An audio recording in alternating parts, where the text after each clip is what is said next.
由智庫香港智匯主辦、鏡報協辦的國安教育理論與實踐論壇於2025年10月11日在香港九龍尖沙咀美麗華酒店舉辦。本次論壇旨在回顧港區國安法實施5年以來，香港國家安全教育的實踐成果與挑戰。律政司副司長張國軍先生、教育評議會會長暨國史教育中心香港校長何漢權先生、立法會議員暨嶺南大學教授劉志鵬先生、中電企業發展總裁莊偉欣女士、培僑中學張嘉義同學擔任主禮嘉賓並致辭。香港智匯主席吳力山先生代表主辦方致辭時，歡迎全場逾200位嘉賓的到來。本次論壇除特區政府官員外，亦獲得中聯辦、立法會議員、學界代表及行業專家、小記者的參與。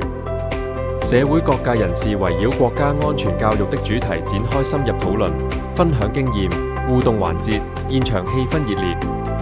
本次論壇還吸引了超過120多位大學及中學學生的參與，展現青年人對國家安全的認識與擔當。